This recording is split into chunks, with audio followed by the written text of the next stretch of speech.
ఒక ఫ్రెషర్‌కి కంటిన్యూగా rejections face చేస్తూ ఉంటారన్న. అలాంటి సమయంలో స్టూడెంట్స్ అసలేం చేయాలి? సో, అట్లాంటి టైంలో చిన్న చిన్న స్టెప్స్ ఫాలో అవుతే వాటిని ఓవర్‌కమ్ అయ్యి డైరెక్ట్ జాబ్ క్రాక్ జేయొచ్చు. ఎలాగా అంటే ఒక ఇంటర్వ్యూకెళ్లారు. ఎళ్ళాక కంపల్సరీగా ఫీడ్‌బ్యాక్ తెలుసుకోవాలండి. హెచ్ఆర్ నుంచి ఫీడ్‌బ్యాక్ కనుక్కోవటంలో తప్పు లేదు. త్రూ మెయిల్ అడగాలి.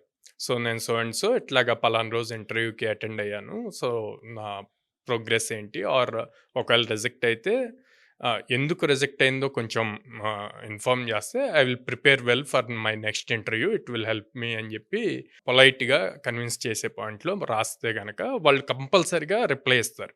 సో, ఎక్కడ ల్యాగ్ అవుతున్నారు ఏంటి అన్నది. ఎందుకు అప్పుడు అది మీకు నెక్స్ట్ ఇంటర్వ్యూకి బాగా యూజ్ అవుతది. అది చేయరండి చాలామంది. సెకండ్, అసలు వీళ్ళు అప్లై చేసిన జాబ్స్‌కి అందులో ఉన్న స్కిల్స్ వీళ్ళ రెజ్యూమ్‌లో ఉన్న స్కిల్స్ మ్యాచ్ అవుతున్నాయా లేదా? థర్డ్ వచ్చేసి మన లింక్డ్ఇన్ ప్రొఫైల్ అప్‌డేటెడ్‌గా ఉందా లేదా చూసుకోవాలి. ఇంటర్వ్యూయర్ మిమ్మల్ని సెలెక్ట్ చేయాలంటే మీ దగ్గర యూనిక్ క్వాలిటీ ఉండాలి. ఆ యూనిక్ క్వాలిటీ ఎలా చూపిస్తారు? సార్ యూనిక్ క్వాలిటీ అంటే మళ్ళీ స్కిల్లే కదా సార్ అనొచ్చు. స్కిల్లే. బట్ ఆ స్కిల్‌నే మీరు ప్రెజెంట్ చేయాలి. ఎలా ప్రెజెంట్ చేయగలరు?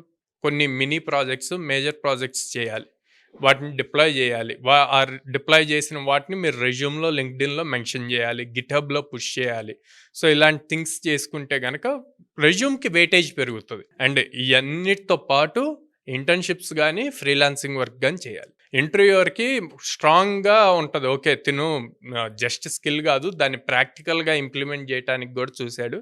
సో, తిను వర్తీ క్యాండిడేట్ అని జెప్పి ఒక పాయింట్‌లో తనకి కన్విన్స్ అవుతాడనమాట.